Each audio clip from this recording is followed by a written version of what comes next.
자, 그다음에 우리 283쪽 교재 보십니다. 이제 경찰 관리 파트. 자, 우리 283쪽이 뭐 경찰 관리란 뭐다. 그래서 그다음에 효율화의 필요성 및 방안 이런 항목으로 써놨죠. 자, 시험과 뭐 직접적인 관련성은 없고 그냥 기본 배경을 이루는 거라 여러분들이 참고로 그냥 읽고 지나가셔도 될 것 같아요. 응? 즉 경찰 관리라는 건 뭐 내용적으로 뭐 경찰 조직의 구성원들 인사 관리, 뭐 예산 관리, 조직 관리, 응? 뭐 각종 장비 관리 이런 거 다 포함하는 거예요. 그래서 그 조직의 목표를 달성하기 위해서 효율적으로 이제 여러 가지 조직 구성 요소들을 효율적으로 운영하기 위한 여러 방안들이라 그런 걸 얘기한다고 생각하시면 됩니다. 자, 그러면 또 284페이지를 가보세요. 그러면 경찰 관리자라는 항목이 있어요. 그죠? 보통 경찰 관리자라고 우리가 칭하면 조직 내부에서 지휘 감독을 맡는 자를 주로 가리킵니다. 그래서 뭐 관리자도 외우는 건 아니고 여기도 배경 지식 정도로 봐서 경찰 조직을 놓고 보면 고위 관리자, 중간 관리자 이런 정도로 나눌 수 있죠. 우리 경찰 계급이 총 11계급이죠. 그 중에 이제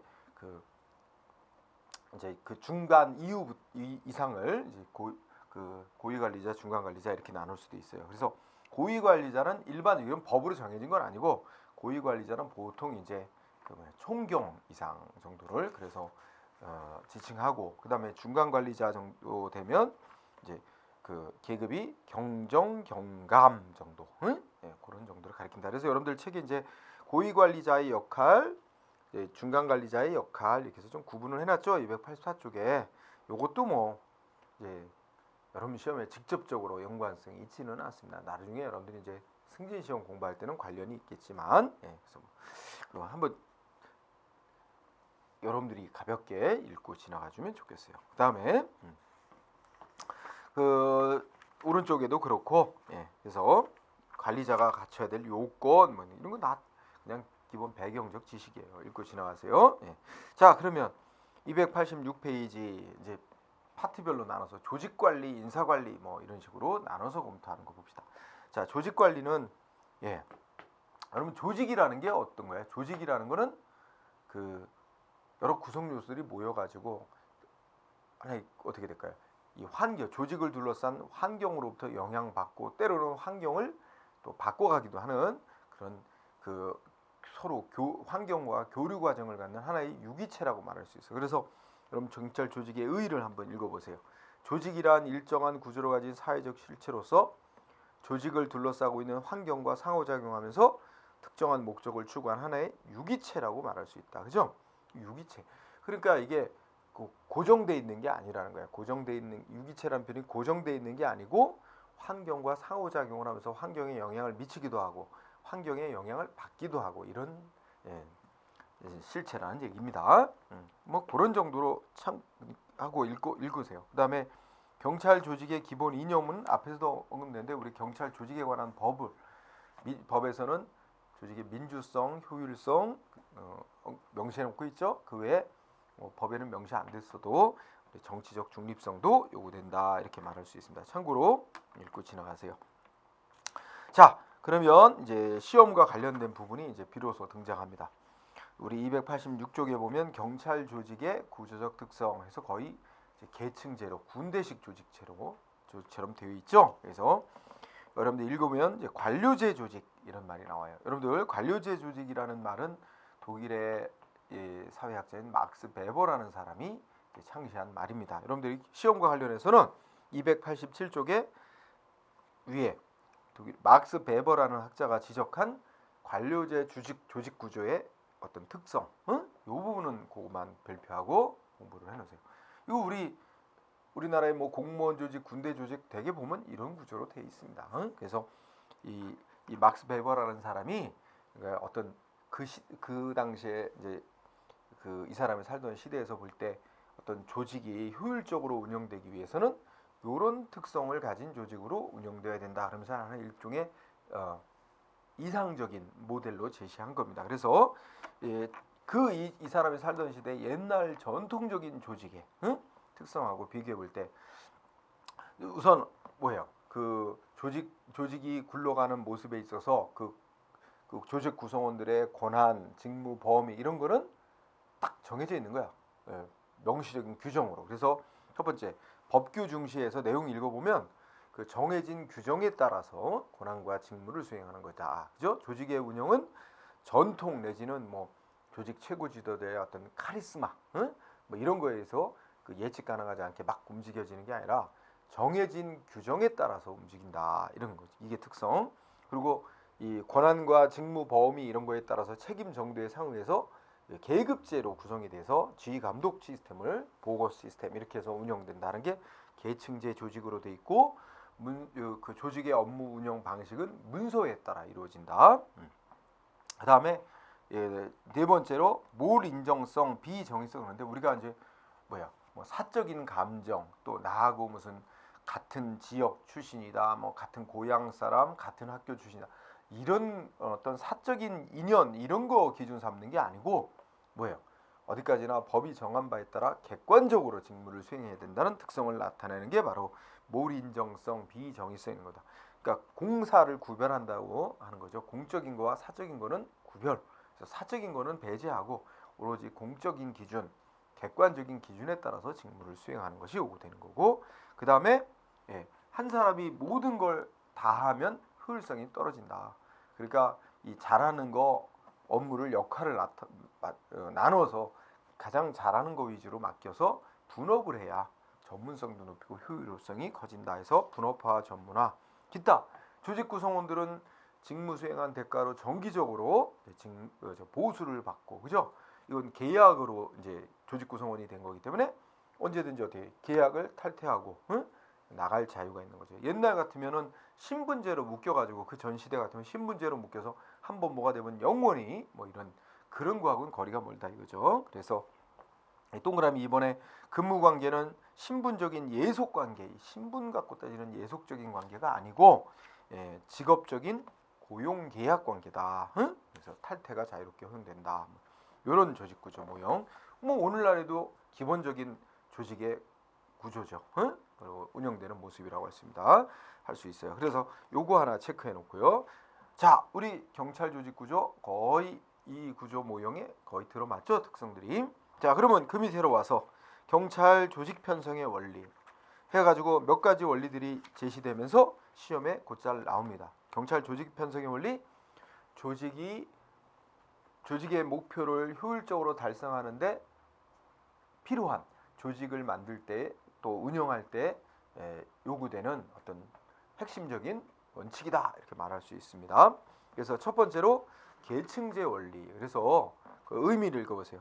조직 목적 달성을 위해서 조직 구성원의 직무를 권한 책임 정도에 상응해서 상하 이렇게 등급해서 그 조직을 만들어 놓는 거죠.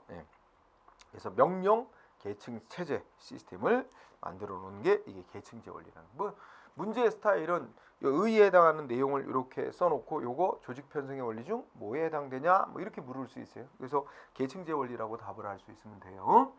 그 다음에 이 특성이라 그래서 뭐 특별한 건 없어요. 여러분들 읽어보면 우리가 계층제 조직 읽어보면 알 수 있습니다.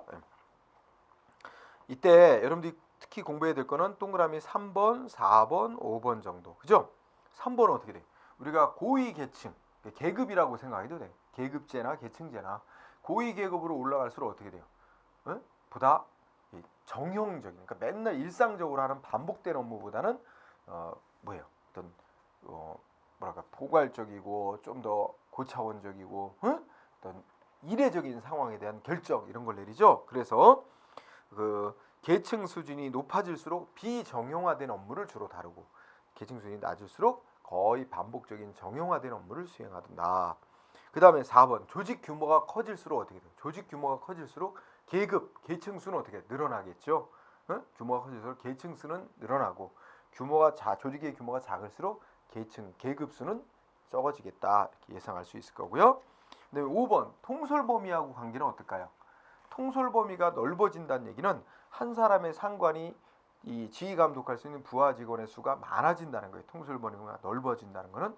그러면 부하 직원의 수가 넓어진다는 건 조직이 좀 더 평평해진다는 말이에요. 한 사람의 상관이 더 많은 수의 부하 직원을 감독하니까. 그러니까 통솔 범위가 넓어지게 되면 조직이 좀 더 납작한 모양이 되니까 계급 수는 계층 수는 적어지죠. 통솔 범위가 좁아진다는 얘기는 한 사람의 상관이 통솔할 수 있는 부하 직원의 수를 줄이는 거죠. 그러면 어떻게 돼? 조직 구조가 이렇게 길다란 사각형 모양, 응? 길다란 이런 그 직사각형 모양이 되겠죠. 그러니까 뭐예요? 통솔 범위 수하고 통솔 범위하고 그 조직의 계층 수는 서로 반비례 관계다. 이런 얘기. 3, 4, 5번 그거 조금 눈여겨보고요. 다음 페이지로 가면 조직을 이렇게 계급 구조, 계층제 조직으로 만들어 놓으면 어떤 이점이 있고 문제점이 있을까? 장단점 요거 잘 공부해 두세요. 계층제. 장점은 어떻게 돼요? 응?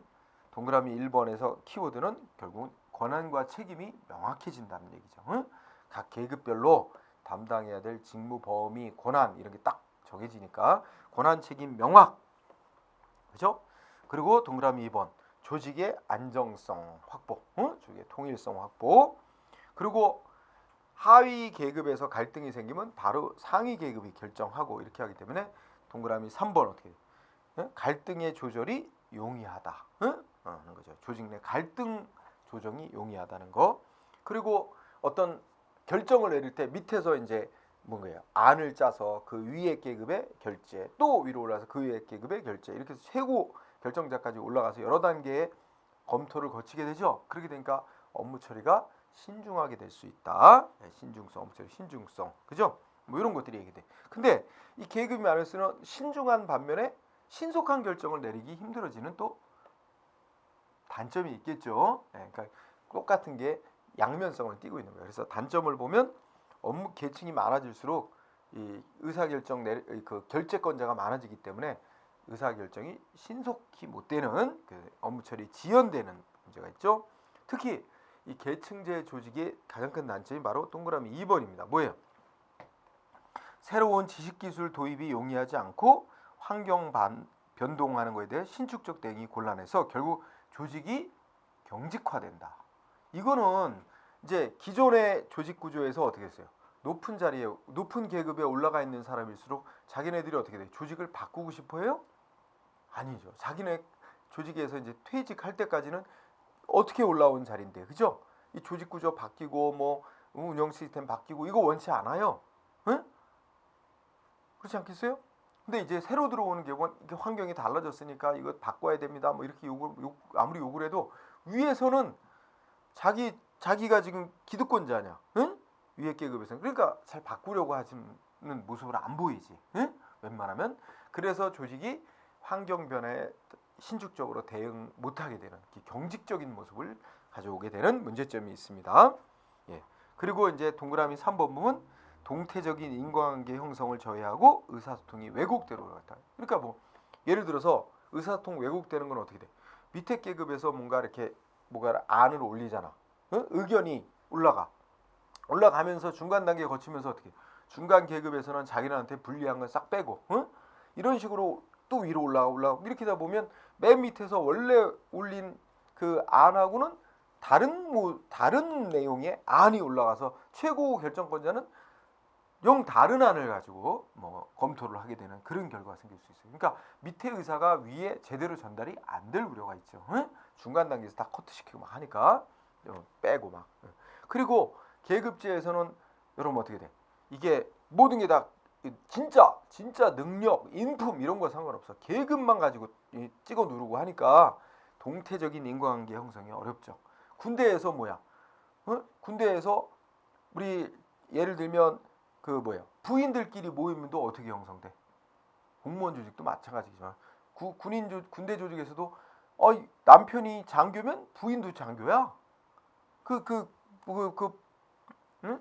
저 부인들끼리 모임에서도 다 그 위계 질서가 그렇게 형성돼. 응? 그런 것처럼 모든 게 다 계급으로다가 응? 다 해결 운영 굴러가게 되는 그런 모양을 가지고 오니까 진짜 인간관계를 맺는 데 있어서는 이게 소통이 잘 안 될 수가 있죠. 응? 그런 거와 관련이 있습니다. 그래서 이렇게 계층제 원리에 대해서 좀 공부를 해둘 필요가 있고, 그 다음에 통솔 범위의 원리는 간단히 한 사람의 상관이 효율적으로 통솔할 수 있는 부하 직원의 수는 일정 범위로 한계가 있다. 그러니까 무한대로 할 수는 없다는 거예요. 응? 적절한 수가 있다는 거예요. 예, 그런 얘기죠. 과연 그게 몇 명이냐? 이거에 대해서 뭐 연구한 사람들도 학자들 있지만 그거는 업무 종류라든지 여러 가지 변수에 의해서 달라질 수 있기 때문에 고정된 거는 아닙니다. 어쨌든 기본 취지는 한 사람의 상관이 효율적으로 통솔할 수 있는 부하 직원의 수에는 제약이 있다. 따라서 그거 여러 가지 고려해가지고 조직 만들 때 적절한 통솔 범위를 정해줘야 된다. 그런 얘기입니다. 그러면 예, 그 결정 요인을 봐. 이 통솔 범위 한 사람의 상관이 효과적으로 통솔할 수 있는 부하 직원의 수가 어느 정도가 적정하냐를 결정하는 요인들이 있어. 응? 변수들이. 그래서 여기서는 결정 요인 여기를 잘 보라. 그 관계를 그러면 어떻게 돼요? 업무의 성격이 아주 보다 전문적이고 뭐 늘 일상적으로 반복되는 업무가 아닌 비정형적이고 전문적인 업무일수록 어떻게 돼? 응? 통솔할 수 있는 부하 직원의 수는 그 업무 성격이 그렇다면 그거는 통솔 범위 수가 좁아지게 마련이에요. 응? 단순 반복적이고 그 단순한 업무고 반복적인 업무라면 다 비슷비슷한 업무를 하니까 단순한 업무를 하니까 한 사람의 상관이 여럿을 동시에 많은 수를 감독할 수도 있죠. 그래서 1번 업무가 전문적이고 복잡하다면 어떻게 돼요? 그 통솔 범위는 줄어들게 되고 단순하고 동질적인 업무일수록 통솔 범위는 넓어지게 돼요. 상식이죠, 상식. 그 다음에 2번 시간상으로 새로 만든 조직은 아무래도 안정이 덜 돼 있으니까 통솔할 수 있는 부하 직원의 수가 좁겠죠. 그러면 안정되고 규모가 큰 조직일수록 통솔 범위가 넓어지게 되겠죠. 그 다음에 뭐 그 외에 부하들의 능력, 사기, 감독자의 능력 이런 거에 따라 또 계층의 수에 따라 이건 아까 한 얘기니까 참고로 한번 읽어두기 바랍니다. 자, 그 다음에 명령 통일의 원리의 뭐야 읽어보면 조직 구성원들 간에 보고하고 지시 내리는 이 관계는 하나의 통로만 만들어줘야 되는 거야. 안 그러면 업무에 혼선이 생겨서 비효율이 발생한다는 얘기죠. 그래서 구성원 간의 조직 구성의 명령 보고와 과정에서 오직 한 사람의 상관으로부터 명령받고 지시받고 한 사람의 상관에게만 보고하도록 하는 이렇게 계통을 만들어 놓는 걸 만들어야 된다는 원칙을 명령통일의 원리라고 합니다. 응? 자, 다만 여기서 한계라는 부분을 보면 어떻게 돼요? 이걸 100% 고수하려고 하다가 보면 문제가 또 생길 수 있어. 왜냐면 그 명령을 내리고 보고를 받고 명령을 내리는 자가 이제 한 사람이 있는데 그 한 사람이 갑자기 사망을 해버렸다든지 자리를 비워서 연락이 안 닿는다. 이렇게 되면 어떻게 돼요? 그러면 이게 지시 보고 체계가 이게 끊어지게 되고, 응? 그러면 뭐가 돼요? 예상치 못한 비효율이 생기죠. 응? 그런 걸 대비해서 뭐가 필요해? 우리가 앞에서 배웠던 권한을 위임한다든지 또는 일시 부재시에 누가 대리하게 한다든지 이런 대리 시스템 이런 게 갖춰질 필요가 있죠. 그래서 만약에 무슨 상황이 생기면 경찰청장이 갑자기 사망한다든지 해서 새로운 경찰청장이 임명되기 전까지는 차장이 청장의 직무를 대행하도록 하는 거. 이런 게 바로 이런 말은 명령통일의 원리 100% 지킬 때 생길 수 있는 문제점을 완화하기 위한 제도입니다. 그래서 한계에서 읽어보면 결국은 셋째 줄에 뭐야? 대리 또는 대행자를 지정해주는 방법, 지정하는 이런 게 이제 준비가 돼 있어야 된다는 얘기죠. 예. 자, 그 다음에 여러분들이 오른쪽에 또 가면 분업의 원리, 분업 내지 분업의 원리. 여러분 인간이 어떻게 돼요? 예? 하나를 다 한다면 물론 다 잘할 수도 있겠죠. 다 해서 우리 옛날에 한번 생각해 보세요. 옛날에 무슨 뭘 하나 우리 조선시대 무슨 징을 만든다, 무슨 밥그릇을 만든다. 한 사람이 쇳물 녹여서 뭐 해가지고 다 만들 수도 있어. 응? 그렇지만 그 쇳물 녹이는 작업하는 사람, 그 다음에 뭐야? 그것도 담금질하는 사람, 모양 만드는 사람, 뭐 해가지고 각자 잘하는 역할 분담해가지고 하게 하면 더 많은 그 물건을 생산해낼 수 있죠. 그래서 분업의 원리는 읽어보면 어떻게 돼요? 응? 첫째, 그때 업무를 성질별로 구분해서 구성원에게 가능한 한 가지의 업무만 전담해서 맡도록 하는 그런 원칙이죠. 우리 상식적으로 이렇게 하는 게 효율성이 더 높겠다 하는 걸 알 수 있습니다. 그렇죠? 예. 그래서 이 분업 전문화의 원리는 내용적으로 보면 두 가지로 나눌 수 있어요. 이제 조직의 업무를 갖다가 수직적으로 등급을 매겨. 그래갖고 수직적으로 분업을 시킬 수도 있고, 그 다음에 수평적으로 업무를 또 쭉 쪼개서 어떤 업무 영역, 어떤 업무 영역 이렇게 해서 수평적으로 분업을 시킬 수도 있고, 예, 그런 얘기입니다. 자, 이때 그 뭐야?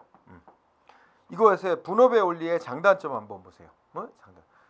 장점은 당연히 지금 말한 거야. 한 가지 업무만 전담하니까 전문성이 길러져. 그죠? 그 분야의 최고가 되는 거죠. 예. 그런 게 장점이죠. 그렇지만 단점은 뭐야? 단점은 시야가 좁아져.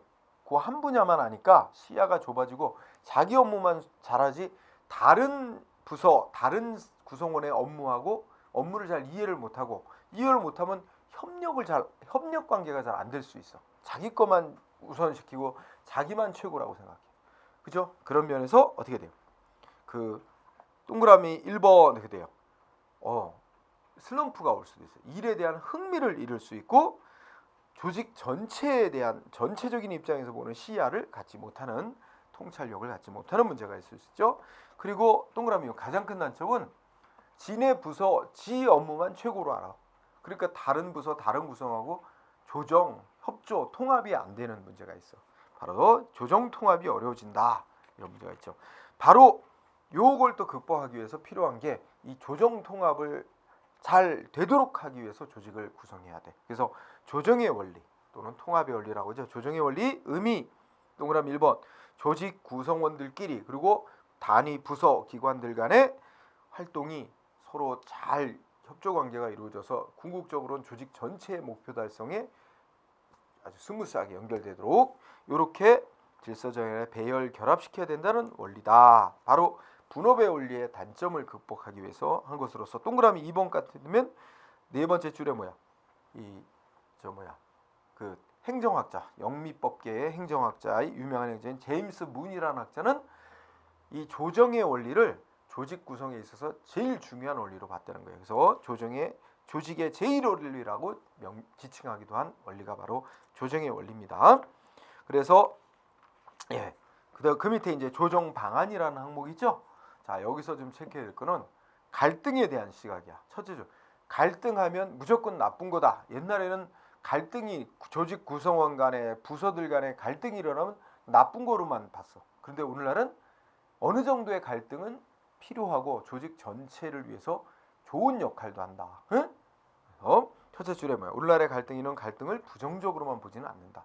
물론 갈등이 너무 지나치게 확대 커지게 되면 조직 자체가 깨질 수도 있잖아요. 그러면 바람직하지는 않지만 그렇지 않을 정도의 어느 정도의 갈등은 더 좋은 기능을 한다. 그래서 갈등을 좀 긍정적인 시각에서 보는 관점이 오늘날의 태도야. 우리 부부 사이에도 맨날 좋을 수만 없어요. 약간의 사소한 다툼 돼. 근데 사소한 다툼을 통해서 어떻게 돼?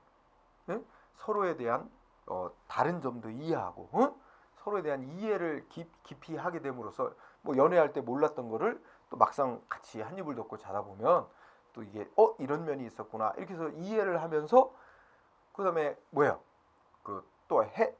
화해하고 하면서 서로 상대방을 더 깊이 이해하고 더 단단한 부부 관계가 맺어질 수 있죠. 그렇기 때문에 갈등이 무조건 나쁜 것만 아니라 물론 아까 말했듯이 갈등이 너무 커지면 이혼해야 되죠. 못 살아.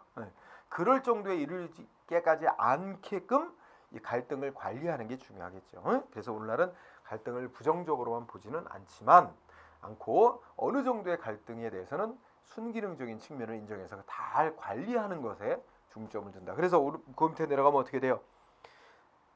갈등 조정하는데 갈등의 원인을 잘 파악을 하고 그걸 해결하는 방안이 필요하다. 그래서 기획본 같은 경우는 갈등이 일어나는 원인이 업무에 혼선이 있었다든지 권한 책임이 불명확하다. 그럼 그거를 명확하게 정리해 주면 되죠.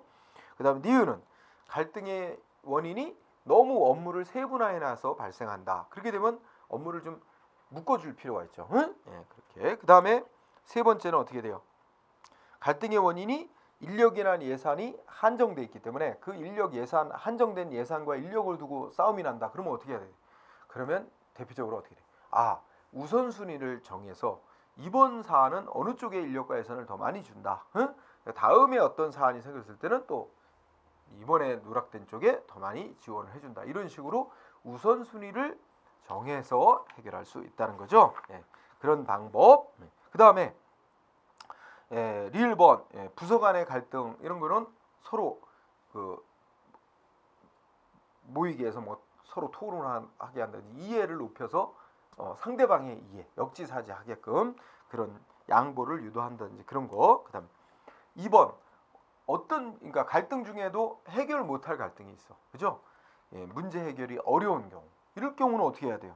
결국은 궁극적으로는 해결하기 어려운 거야. 그러면 완화해야죠. 응? 부부간에도 아니 안 되는 걸 어떻게 하라고? 정말 안 되는 거는 그거는 인정을 하고 그냥 그 갈등 서로 간에 서로 마음에 안 드는 게 있다는 건 인정을 하면서 어떻게 해야 돼? 응? 그래도 굴러가야죠. 그래서 문제 해결이 어려운 경우는 단기적으로는 해결이 안 되니까 완화시키고, 당장 뭐 어떻게 해결하자 이거보다는 이제 서로 그냥 어느 정도 양보하는 선에서 가는 거죠. 응? 어떤 때가 되면 해결이 되겠지 하고. 그래서 그런 식으로, 그죠? 장기적으로는 뭐 이렇게 나오는 대로 이해합니다. 그래서 우리 조정의 원리가 이런 것이고, 이게 조직의 제1의 가장 중요한 원리라고 제임스 문현 학자는 얘기한 바도 있고, 갈등 해결 방안에 관해서 갈등을 보는 시각과 해결 방안, 요거에 대해서 좀 세부적으로 공부해 줄 필요가 있다. 자, 그다음 290쪽에 인사관리 파트로 가봅시다. 자, 인사관리.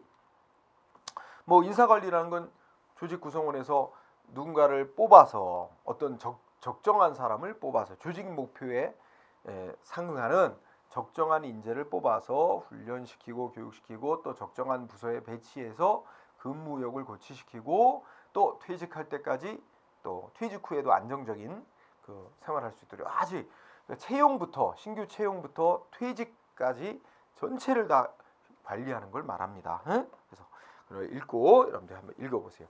그래서 인사관리를 제대로 하려면 내용에서 여러분 쭉 읽어보되 인사관리를 제대로 하려면 마지막 줄에 뭐가 우선 중요할까요? 계획이 중요해요.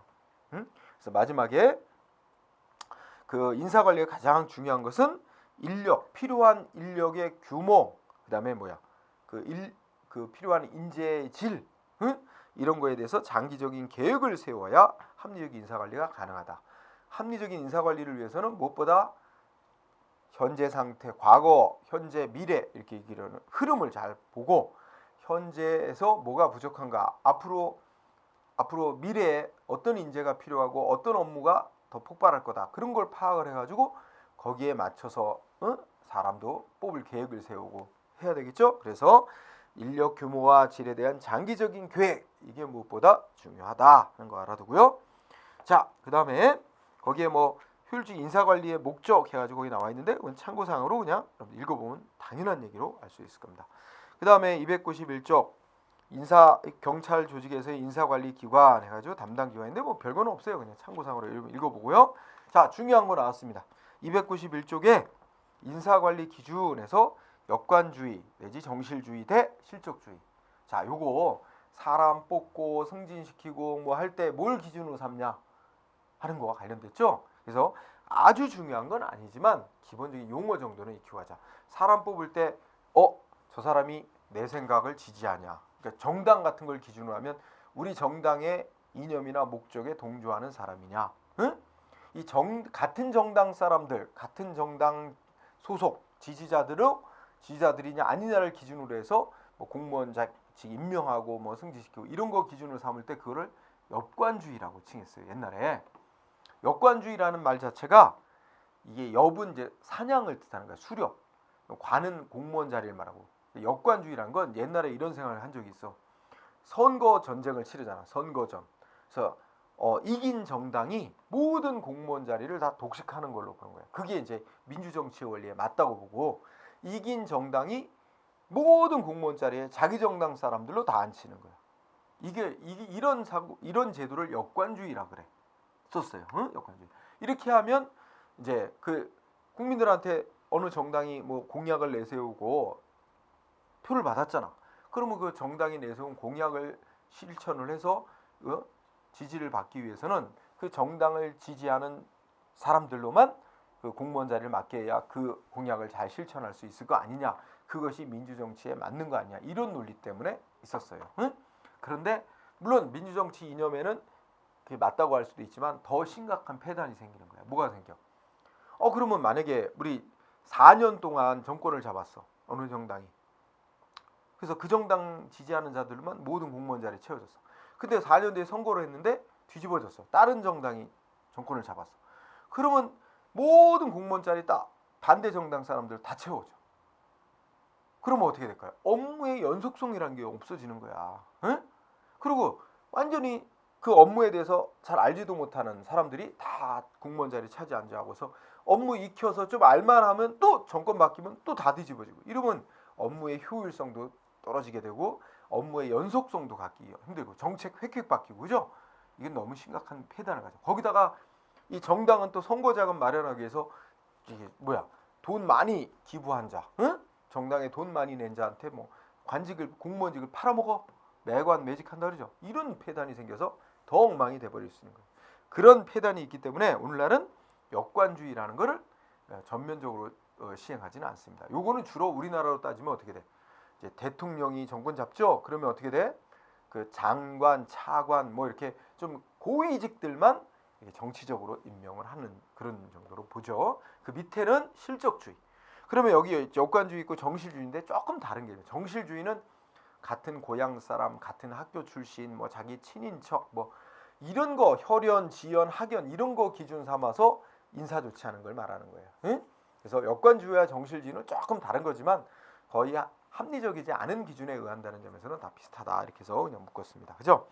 그러면 오늘날의 원칙은 실적주의야. 실적이 뭐야?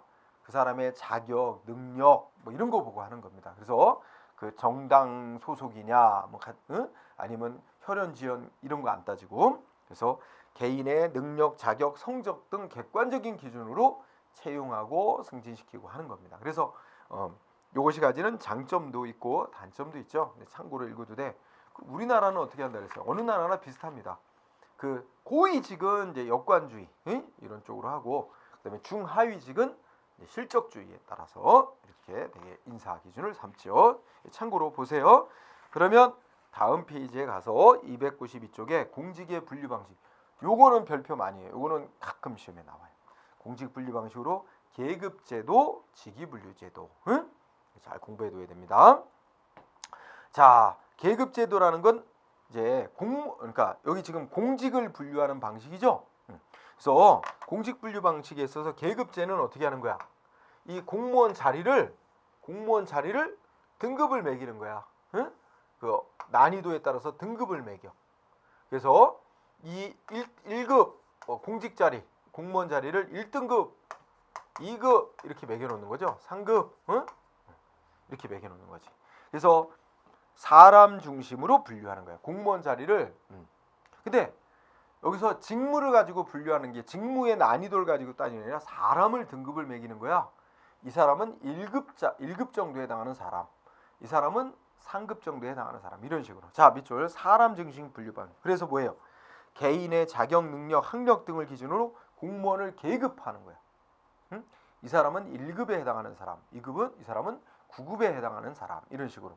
왜냐면 뭐 업무 경험도 없어. 능력도 아직 뭐 검증이 제대로 안 됐어. 그러면 9급 응? 이렇게 주고 어느 정도 경력 쌓고 능력도 좀 키워졌다. 그러면 뭐 7급 이런 식으로 사람을 등급 매겨 놓는 거예요. 사람 중심 분류 방법.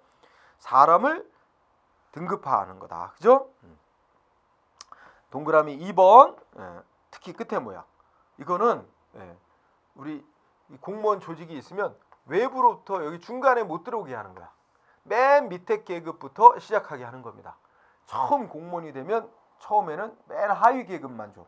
그러면서 경력 쌓고 능력 키워지면 승진해서 이제 계급이 올라가게끔. 그래서 동그라미 2번은 외부로부터 충원이 힘든, 즉 중간에 못 들어오고 맨 밑에 계급부터 시작하게 하는 폐쇄적 충원 방식이야. 줄. 3번 이 공무원 그러니까 관료제 아까 말한 관료제 조직 구조 이런 걸 많이 택해온 대륙법계 독일, 프랑스, 일본, 우리나라 이런 데서 이걸 따르고 있죠. 자, 이거 장단점도 공부해야 돼. 장점은 계급제의 장점은 뭐예요? 그렇죠. 어떤 분야의 전문가를 따로 모셔오는 게 아니라 맨 밑에 그러니까 뭐만 가지고 있으면 이 사람이 공무원이 될 수 있는 기본적인 자질을 갖고 있다. 능력과 자질이 있다. 기본적인 능력과 자질이 있는 사람이면 일단 맨 밑에 계급으로 채용. 그래서 공무원 조직 내에서 경력을 쌓으면서 능력을 키워서 최고직으로 승진시키는 거야. 그래서 이거는 어떤 한 분야의 전문가를 양성하는 게 아니고 그냥 기본적인 자질만 갖고 있으면 채용하는 거죠. 그래서 요거는 일반적인 교양, 어떤 한 분야의 전문성을 가진 사람을 키우는 게 아니고 일반적 교양을 지닌 그런 인재를 등용한다. 그리고 특히 동그라미 2번에 인사 배치의 신축성. 그러니까 이거는 인사권자가 요 업무는 요 사람이 적정한 자다. 응? 네가 가서 맡아라. 요 업무는 또 누가 적정하다. 그러면 인사권자가 그 업무에 대해서 잘하는 자를 갖다 배치할 수 있어요. 그래서 인사권자가 인사 조치를 하는데 신축적이야, 상대적으로. 그리고 이 공무원 들어가면 여러 이제 순환 배치를 합니다. 이 업무도 맡아보게 하고 저 업무도 맡아보게 하고 이렇게 순환하면서 근무하고 또 승진해가고 해서 더 어려운 업무도 맡아보게 하고 여러 분야 부서를 두루 거치게 하기 때문에 어떻게 돼요? 저 타 부서 타 공무원들에 대한 이해가 넓어져요. 그래서 동그라미 3번에 협조 조정이 용이하다. 응? 그리고 이거는 맨 밑에 계급부터 들어와서 특별한 잘못이 없는 한 퇴직할 때까지 공무원으로 경력 쌓고 승진하게 하죠. 그래서 이건 이제 이른바 이 신분 보장이 되도록 함으로써 직업 공무원제 확립에 기여하는 제도입니다. 직업 공무원제. 근데 단점은 뭐야? 이게 여러 업무에 대해서 두루두루 아는 사람은 키울 수 있는데 어떤 한 분야에 대해서 특정 분야에서 전문가를 키우는 데는 조금 적합치 않은 방식이야. 그래서 전문화 곤란. 그리고 동그라미 2번, 3번 한 대 묶으면 어떻게 돼요? 응? 합리적인 인사 기준의 수립이 어려워. 그러니까 3번하고도 연결돼. 응? 보수제도 합리화도 어렵고. 그러니까 뭐냐면 이거 다 연결이 돼. 야, 어떤 업무가 있는데 이 업무를 예전에는 5급에 해당하는 공무원이 수행을 했어. 그런데 7급에 해당하는 공무원이 새로 들어왔어. 근데 이 사람이 더 잘하네? 그러면 이 사람이 이쪽 업무를 더 잘하는 사람이야. 그럼 인사권자가 야 7급 당신 이거 담당해라. 7급이 해냈어. 예전에 5급이 할 때보다 7급이 현재 7급에 해당하는 공무원이 더 잘해. 일처리를. 그래도 월급은 어떻게 돼? 계급에 따라서 계급에 상응하는 월급 나오는 거야. 7급이 이 업무를 동일한 업무를 7급이 더 잘해냈는데도 월급은 7급에 해당하는 월급만 줘. 응? 똑같은 업무를 5급이 했을 때는 5급에 해당하는 월급을 주고. 이거 뭐야? 동일한 직무를 수행했는데도 동일한 보수를 주는 게 아니고 계급, 그 직무를 수행한 공무원의 계급에 따라서 월급을 준단 말이야. 그러니까 이거는 같은 업무를 했으면 같은 정도의 월급을 주는 게 합리적인 거 아니냐 하는 동일 직무 수행한 거에 대해 동일 보수 지급해야 된다는 원칙에 어긋나는 거지. 그러니까 합리적인 인사 기준에 보수제도 합리화도 어렵고 이거는 뭐 인사 기준이라는 게 딱 명확한 게 아니고 인사권자가 얘가 더 여기에 맞는 것 같아. 그럼 얘를 안 치는 거야. 응? 그래서 합리적 인사 기준 수립이 어렵고 보수제도 합리화가 어렵고 뭐 이런 거예요. 그죠? 이런 장단점 알아두고요. 이와 정반대 입장에 있는 게 직위분류제야. 계급제는 사람을 등급을 매겨놓는 거라 하지. 사람을 등급을 매겨놓고 어떤 공무원 자리가 있으면 업무 자리가 있으면 이 사람이 적정하겠다 그러고 사람을 갖다 거기에 안 친잖아. 응? 인사권자. 근데 직위분류제는 아예 뭐라는 거야? 이 공무원 직무를 분석을 해. 공무원의 직무를 비슷한 업무끼리 이렇게 묶어. 응? 어떤 계열의 업무 이런 식으로 같은 계열의 업무로 묶어놓고 그 다음에 이 업무도 또 수직적으로 어려운 정도, 응? 난이도 정도에 따라서 또 이렇게 등급을 매기는 거야. 이 직무를 분석해서 등급을 매겨놔. 수평적으로도 업무를 이제 이렇게 나눠놓고 또 수직적으로도 그 난이도에 따라서 등급을 매겨놓은 다음에 이 업무 어떤 자격 가진 사람이 맡을 수 있는지를 규정을 해요. 이 업무는 뭐 예를 들어 박사 학위 소지자로서 경력 이 해당 업무 경력 뭐 5년 이상 이런 자 뭐 이런 식으로 요건을 정해놔. 요 자리는 그 4년제 대졸자로서 뭐 경력 이 분야 경력 1년 이상 뭐 이런 식으로 해놔. 딱 정해놓는 거야. 요 자리에 이 직무를 수행하도록 앉힐 사람의 자격 요건을 다 정해놔. 그래놓고 요 요건에 맞는 사람만 인사권자가 이 자리에 배치를 할 수 있는 거야. 그래서 지급분류제 한번 읽어봐. 이거는 1번 뭘 중심으로 분류하는 거야? 직무를 중심으로 분류하는 거야. 사람을 등급화해 놓는 게 아니고 직무를 분류해서 직무 중심으로. 그래서 쭉 읽어보면 거기 나오죠. 예. 그리고 동그라미 2번은 어떻게 돼요? 이거는 맨 밑에서부터 들어가는 게 아니고 중간에 막 들어와. 최고위직도 어떻게 돼? 여기 요건에 맞는 자면 공고를 내서 이 요건에 맞는 자라면 처음부터 밑에서부터 승진 안 했어도 외부로부터 바로 최고위직 박사이면서 이 분야 경력 관련 분야 경력 5년 이상인 자라면 여기도 바로 앉히는 거야. 그래서 이거는 외부로부터 막 중간에 막 들어온단 말이야. 응? 이걸 허용해. 그래서 뭐라 그래요? 개방형 충원 방식이라 그래. 응? 중요한 말이고. 3번은 이거 미국에서 시작된 제도. 미국의 시카고시에서 시작돼서 연방정부에까지 확대. 미국에서 유래된 제도. 자, 장단점은 아까 계급제하고는 정반대의 장단점을 가질 거야. 그래서 장점으로는 1번 왜요? 그 인사관리의 합리적인 기준을 제시한다. 그죠? 그러니까 딱 이거 분석해가지고 이 업무를 맡으려면 무슨 자격 요건이 있어야 된다고 딱 명시해 놓으면서 인사권자라도 막 자기 고향 사람이다. 응? 뭐 이런 기준에 의해서 함부로 못 앉히는 거죠. 그래서 인사관리의 합리적 기준 제공, 또 동일 직무에 대한 동일 부서 원칙 지켜지고 권한과 책임 명확하고 특히 전문성. 이 하나하나의 공무원 자리마다 그 분야에서 요구하는 직무의 특성 분석해서 요 업무를 전문적으로 처리할 수 있는 사람을 이 자리에 앉히는 거예요. 외부로부터 공고해서 그 사람이 적정하면 여기 요건에 맞으면 여기 적정. 밑에서부터 승진한 사람 중에서도 여기에 요건에 맞는 사람 이 중에서 선정해서 앉히는 거죠.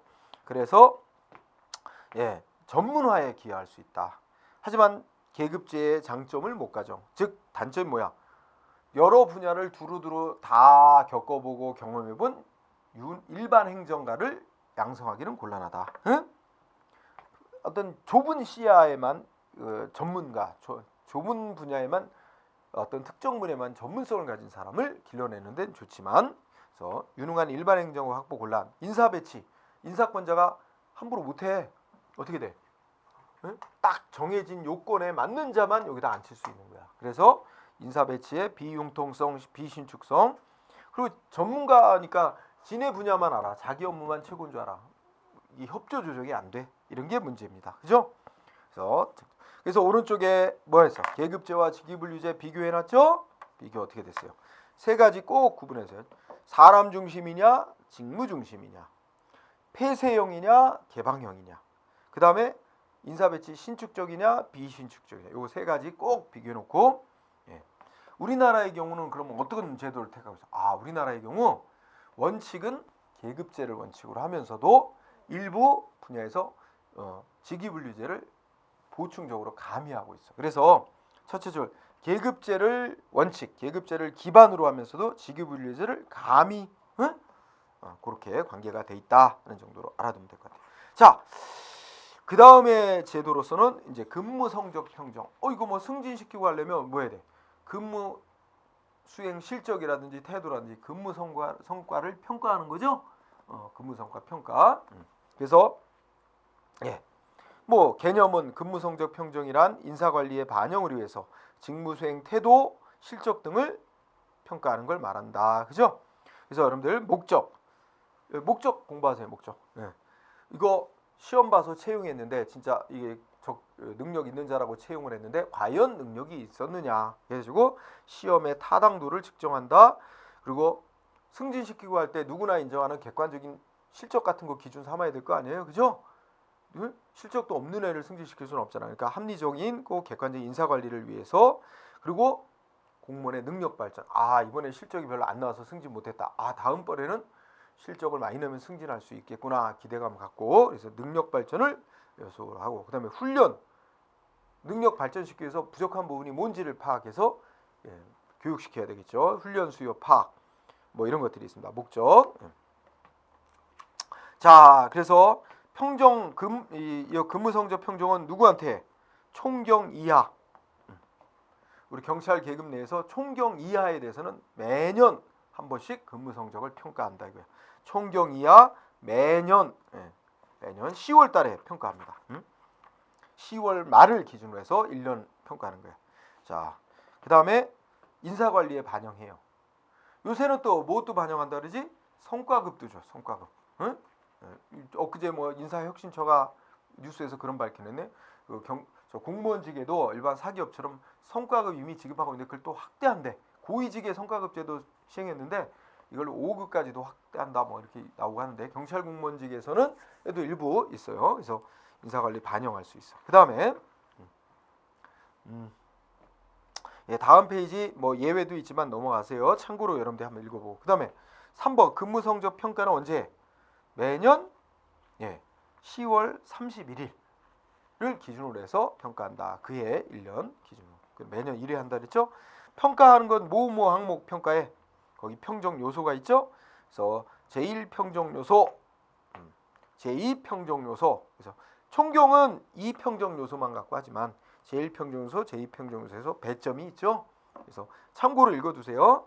자, 5번 근무 성적 평정은 이제 셋이 합니다. 셋. 그래서 평정자는 3명으로 하되 이제 1차 평정자는 바로 위 감독자가 된다. 응? 바로 위 감독자.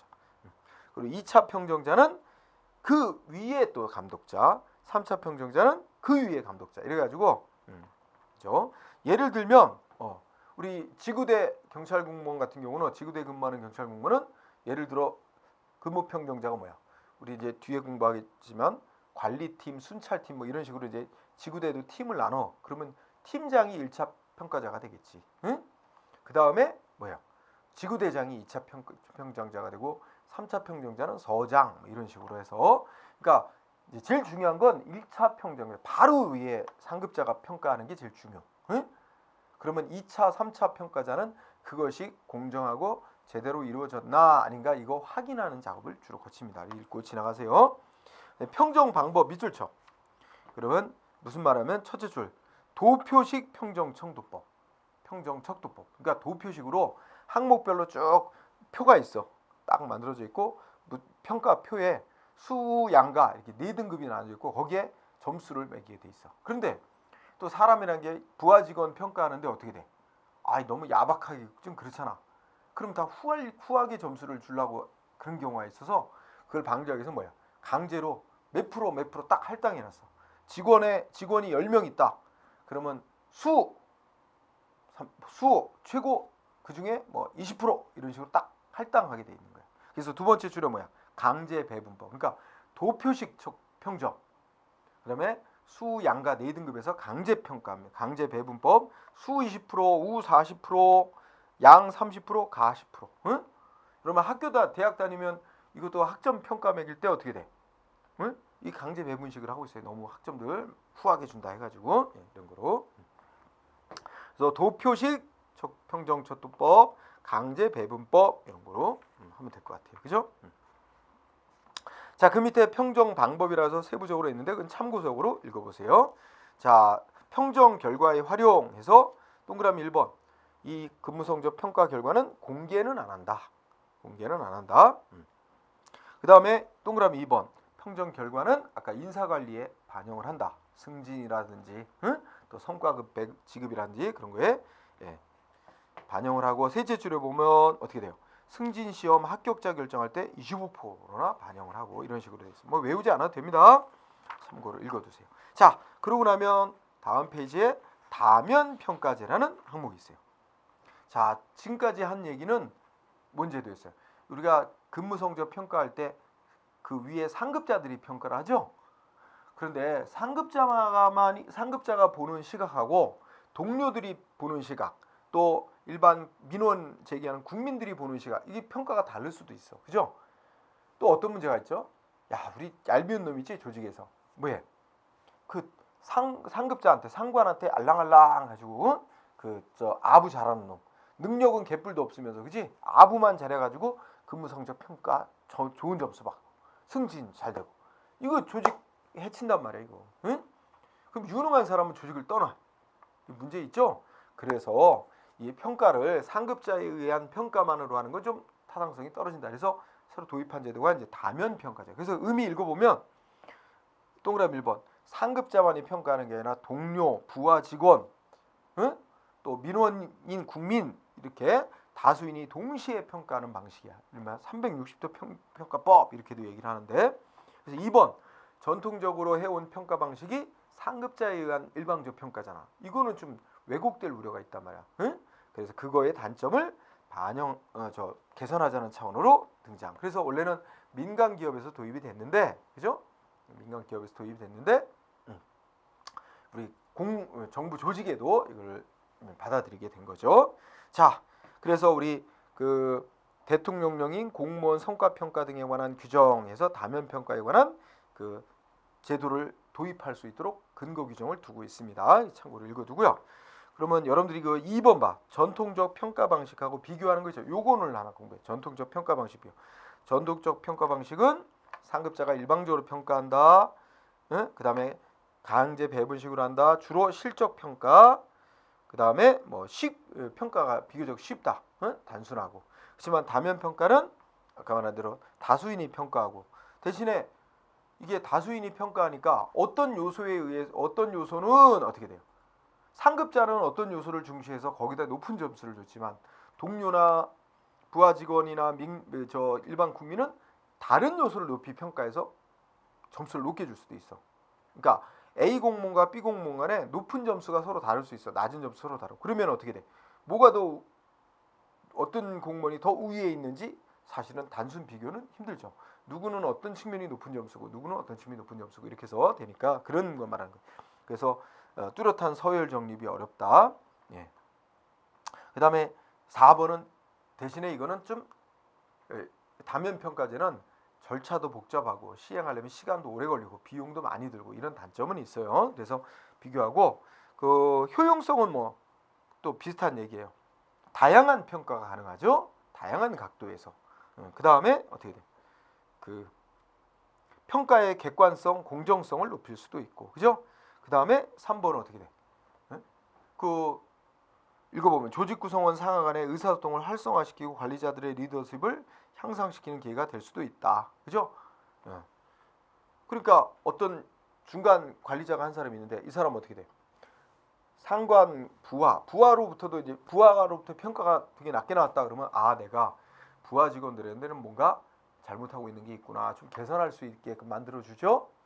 상관으로부터는 높은 평가를 받았지만 부하 직원들로부터는 평가가 잘 안 나왔다면 뭔가 개선할 점이 있다는 걸 알고 개선 노력을 하면 상하 간에 단결이 해소가 될 수, 갈등 해소가 될 수 있겠죠. 그런 장점 말하는 거예요. 그런데 이것도 한편 잘못하면 어떻게 돼요? 4번 공직의 도입 시 고려사항 해가지고 사실 상급자 입장에서는 부하 직원들이 자기를 평가하는 게 기분이 되게 나쁠 수 있어. 그러면 오히려 더 나를 이렇게 낮게 평가해 두고 봐라 해서 더 괴롭힐 수도 있어. 그래서 공직의 도입 시 고려사항 이게 뭐야? 상급자들이 반발 그리고 갈등 이런 게 더 생길 수도 있고, 그죠? 그 다음에 동그라미 2번 이거 제대로 하려면 익명으로 해야 되겠죠? 실명으로 하면 상관을 제대로 평가할 수 있겠어요? 그래서 동그라미 2번 익명성을 원칙으로 해야 될 것이고, 그죠? 그 다음에 사망은 뭐겠어요? 이거 시간 비용이 많이 드는 거야. 이거 기존의 그 경찰 중내 인사 업무에서 담당하기는 너무 벅차. 그래서 객관성을 기하기도 하고 그런 측면에서 외부의 업체에 의해 맡겨가지고 이렇게 익명 보장하면서 하는 게 더 바람직할 수 있다, 그런 얘기고요. 자, 그래서 다면 평가제라는 거 공부했죠. 요새는 좀 덜 나오지만 예전에 한 두세 차례 나온 적이 있습니다. 그렇게 공부를 하고 그 다음에 이제 인사관리 파트에서 교육훈련 제도에 관한 문제, 사기관리 문제 이런 게 조금 남아 있는데 그 부분은 시간상 조금 쉬었다가 하도록 합시다.